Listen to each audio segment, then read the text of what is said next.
اس کی قیادت کی۔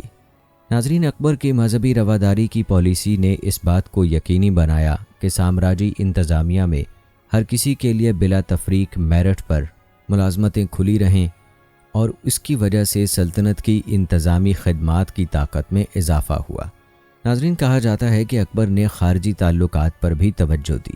یاد رہے کہ ایک بادشاہ کو ہمیشہ فتح کا ارادہ رکھنا چاہیے، ورنہ اس کے پڑوسی اس کے خلاف ہتھیار اٹھاتے ہیں۔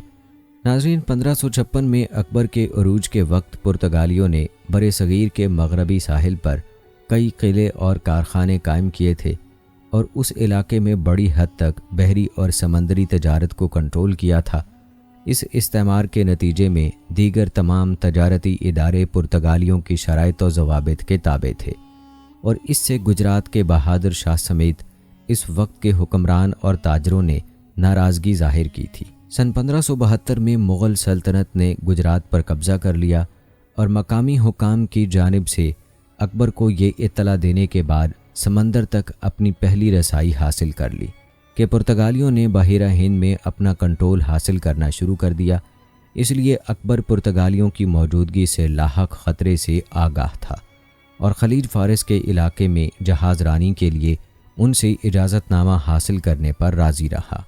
1572 میں سورت کے محاصرے کے دوران مغلوں اور پرتگالیوں کی ابتدائی ملاقات میں پرتگالیوں نے مغل فوج کی اعلیٰ طاقت کو تسلیم کرتے ہوئے جنگ کی بجائے سفارتکاری کو اپنانے کا انتخاب کیا۔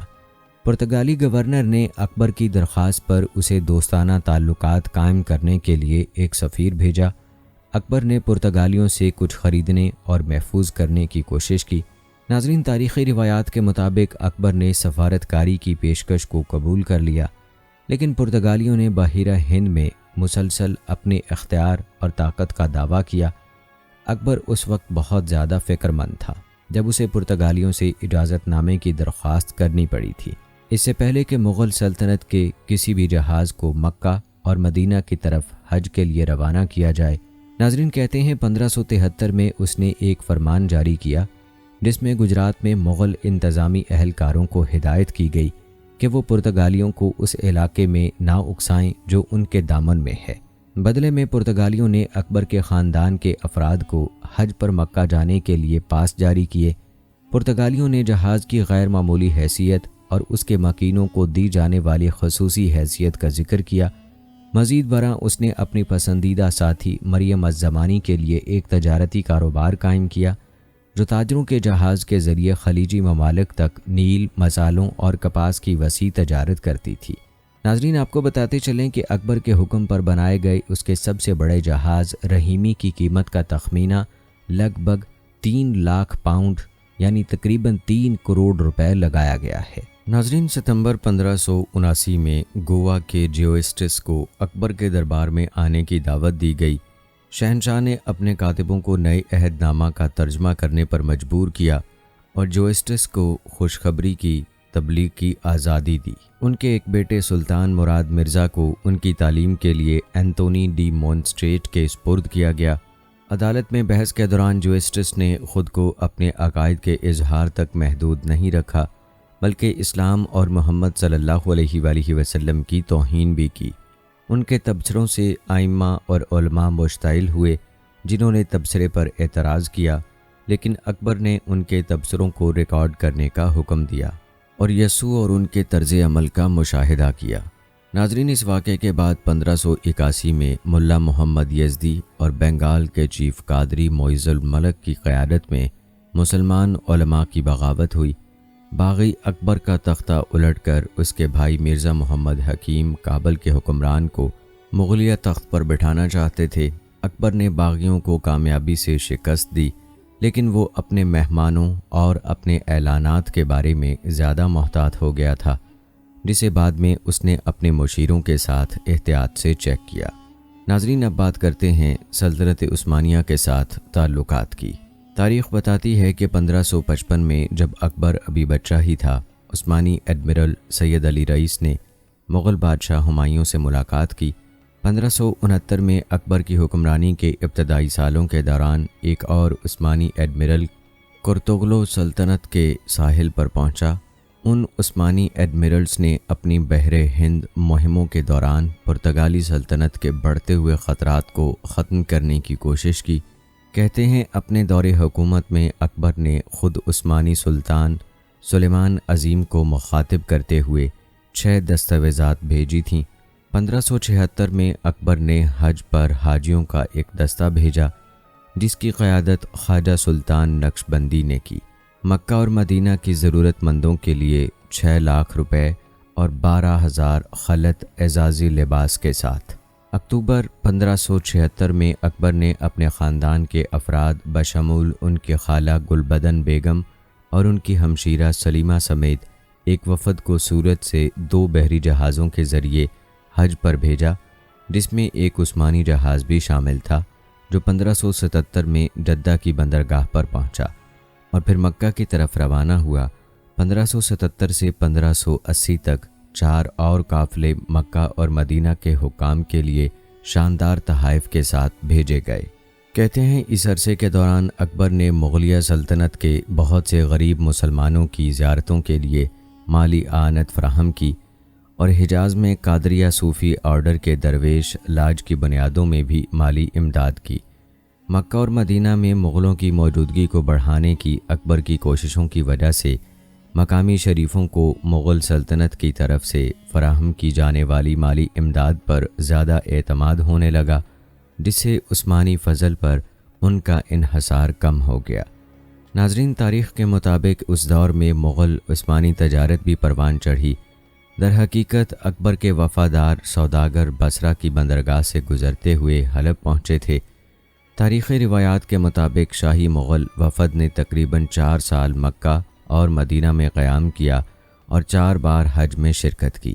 عازمین نے ان کے استقبال میں زیادہ ٹھہر کر ان شہروں کے محدود وسائل کو تنگ کیا تو عثمانی حکام نے انہیں شکست کے بعد برصغیر پاک و ہند سے فرار ہونا پڑا تھا۔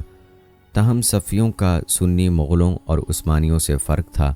صفیوں اور مغلوں کے درمیان طویل ترین تنازعات میں سے ایک ہندو کش علاقے میں قندھار شہر کے کنٹرول سے متعلق تھا، جس نے دونوں سلطنتوں کے درمیان سرحد قائم کی تھی۔ یاد رہے کہ ہندو کش خطہ اپنے جغرافیے کی وجہ سے عسکری لحاظ سے بہت اہم تھا اور اس وقت کے حکمت عملیوں نے اسے اچھی طرح سے تسلیم کیا تھا۔ یہ شہر جو اکبر کے الحاق کے وقت بیرم خان کے زیر انتظام تھا، 1558 میں فارس کے حکمران حسین مرزا طہماسپ اول کے چچازاد بھائی نے حملہ کر کے اس پر قبضہ کر لیا تھا۔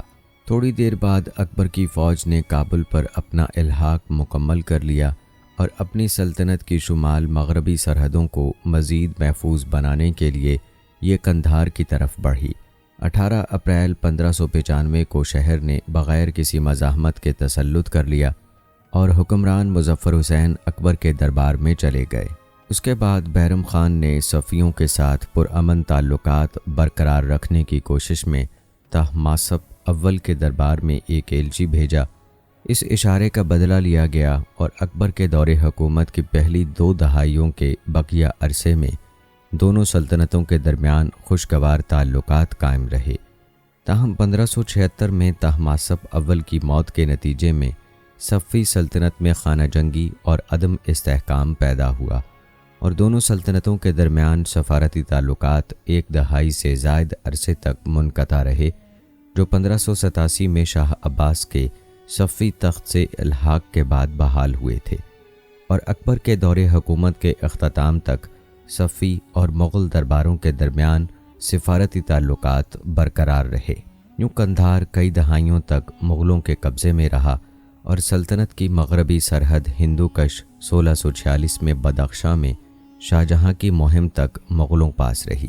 ناظرین، یہ تو تھا تذکرہ اکبر کا مختلف قبائل اور ریاستوں کے ساتھ تعلقات کے حوالے سے۔ اب بات کرتے ہیں اکبر کے ہندوؤں سے رشتے کی۔ تاریخی روایات میں آتا ہے کہ اکبر نے حکم دیا کہ جن ہندوؤں کو زبردستی اسلام قبول کرنے پر مجبور کیا گیا تھا وہ سزائے موت کا سامنا کیے بغیر دوبارہ ہندو مذہب اختیار کر سکتے ہیں۔ کہتے ہیں اپنی رواداری کے دنوں میں وہ ہندوؤں کو اس قدر پسند کرتے تھے کہ ان کے بارے میں بے شمار حوالہ جات موجود ہیں اور گانوں اور مذہبی بھجنوں میں بھی ان کی تعریفیں گائی جاتی تھیں۔ تاریخ بتاتی ہے کہ اکبر نے کئی ہندو رسم و رواج پر عمل کیا۔ اس نے دیوالی منائی، برہمن پجاریوں کو آشیرواد کے ذریعے اپنی کلائیوں کے گرد جواہرات کی تاریں باندھنے کی اجازت دی، اور اس کی قیادت کے بعد بہت سے رئیسوں نے راکھی پہننا شروع کیا۔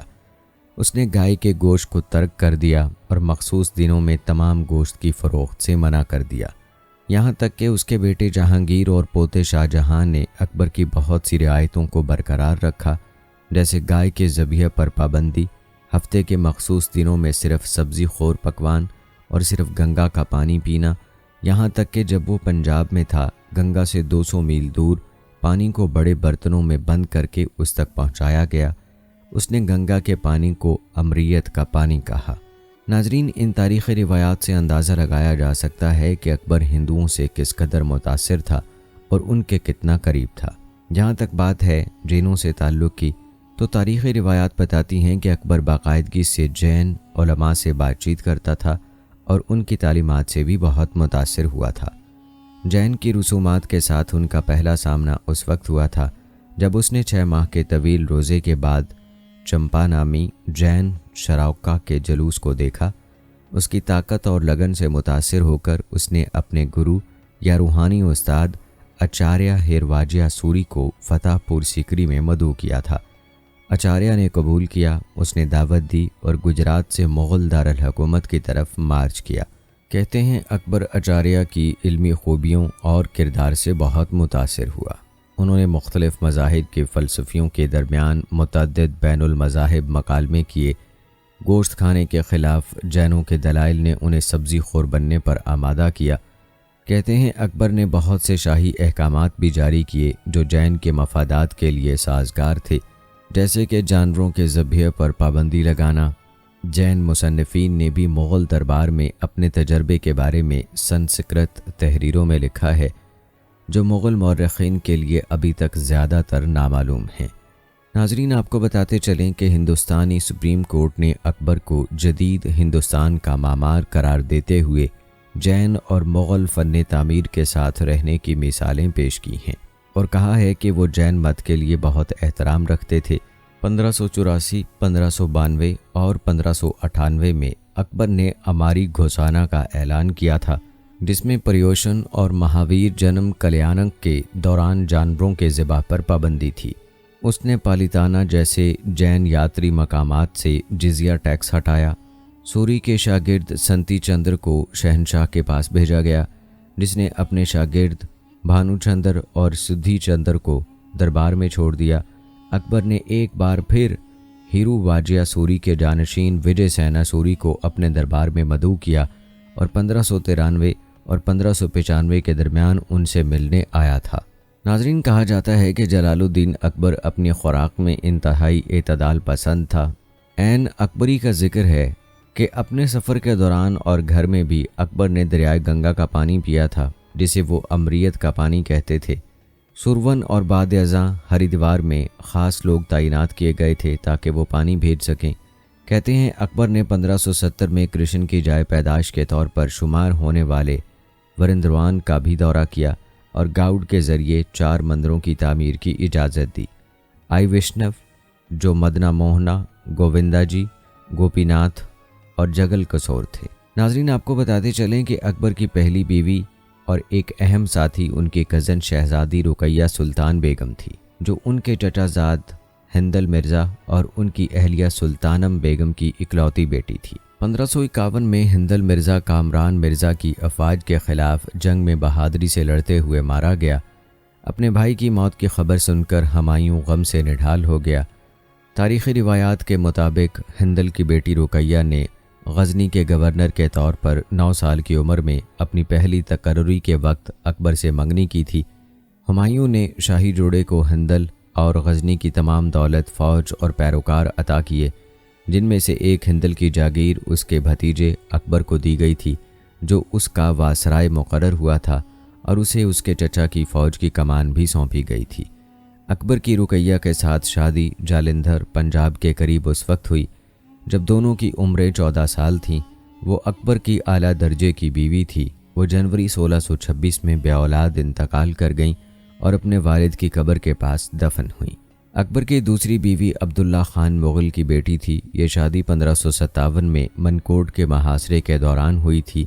بیرم خان کو یہ شادی منظور نہیں تھی کیونکہ عبداللہ کی بہن کی شادی اکبر کے چچا زاد کامران مرزا سے ہوئی تھی، اس لیے وہ عبداللہ کو کامران کا متعصب سمجھتے تھے۔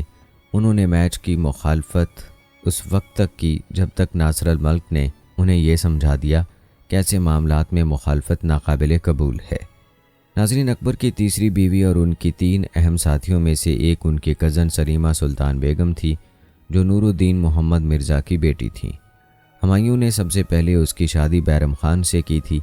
1561 میں بیرم خان کی موت کے بعد اکبر نے اسی سال اس سے شادی کی۔ وہ اکبر کے دوسرے بیٹے مراد مرزا کی رضائی ماں بھی تھیں۔ اکبر پر اس کا بڑا اثر تھا۔ وہ ایک شاعرہ تھیں اور انہیں شاعرہ، کتابوں سے محبت کرنے والی اور اکبر اور جہانگیر کے دور حکومت میں مغل دربار کی سیاست میں فعال کردار ادا کرنے سے ایک قابل ذکر خاتون سمجھا جاتا تھا۔ انہیں اکبر کی سب سے سینئر بیوی سمجھا جاتا ہے۔ وہ 2 جنوری 1613 کو بے اولاد انتقال کر گئیں۔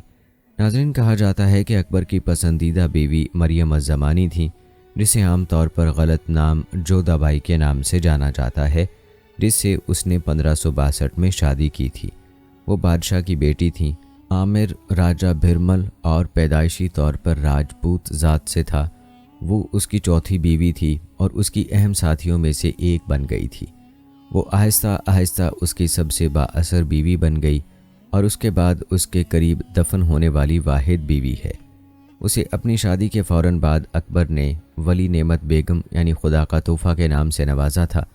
وہ ایک خوبصورت عورت تھی جس کے بارے میں کہا جاتا ہے کہ وہ غیر معمولی خوبصورتی کی مالکہ تھی۔ یہ شادی اس وقت ہوئی جب اکبر اجمیر سے معین الدین چشتی کے مقبرے پر نماز ادا کرنے کے بعد واپس جا رہے تھے۔ اس کی شادی کو مغلیہ سلطنت کے اہم ترین واقعات میں سے ایک سمجھا جاتا ہے۔ وہ ایک وارث کے ساتھ شاہی حویلی کا اعزاز حاصل کرنے والی اس کی پہلی بیوی بنی۔ 1564 میں اس نے جڑواں بچوں کو جنم دیا جن کا نام مرزا حسن اور مرزا حسین رکھا گیا۔ سال 1569 میں انہیں تخت کے وارث شہزادہ سلیم، مستقبل کے شہنشاہ جہانگیر کے تیسرے بیٹے کی پیدائش کے بعد مریم الزمانی کے لقب سے نوازا گیا۔ وہ اکبر کے پسندیدہ بیٹے دانیال مرزا کی رضائی ماں بھی تھیں۔ ناظرین، کہا جاتا ہے کہ وہ شاہی حرم میں اعلیٰ عہدے پر فائز تھیں اور بہت سے مراد کی وصول کنندہ تھیں۔ وہ ایک دانشور عورت تھیں جس کا اکبر کے دربار میں کافی اثر و رسوخ تھا، اور وہ اکبر کے سیکولرزم اور مذہبی غیر جانبداری کے فروغ کے لیے بنیادی محرک کے طور پر جانی جاتی ہیں۔ وہ ایک ذہین خاتون تھیں جنہوں نے مغلیہ سلطنت میں بین الاقوامی تجارت قائم کی اور اسے اپنے وقت کی سب سے بہادر اور خوفناک کاروباری خاتون قرار دیا جاتا ہے۔ مغل سلطنت کے فن تعمیر کی ایک عظیم خاتون سرپرست کے طور پر جانا جاتا ہے۔ ان کا انتقال 19 مئی 1623 کو آگرہ میں ہوا اور انہیں سکندر آگرہ میں اپنے شوہر کے قریب دفن کیا گیا۔ ناظرین، تاریخی روایات کے مطابق 1562 میں اکبر نے آگرہ کے بادشاہ شیخ بدا کے بیٹے عبد الواسع کی سابقہ بیوی سے شادی کی۔ اکبر اس کی خوبصورتی سے مگن تھا۔ اس نے عبد الواسع کو حکم دیا کہ وہ اسے طلاق دے دے۔ ان کی ایک اور بیوی گوہر النساء بیگم تھیں جو شیخ محمد بختیار کی بیٹی اور شیخ جمال بختیار کی بہن تھیں۔ اکبر کی اگلی شادی 1564 میں خاندیش کے حکمران میرا مبارک شاہ کی بیٹی سے ہوئی۔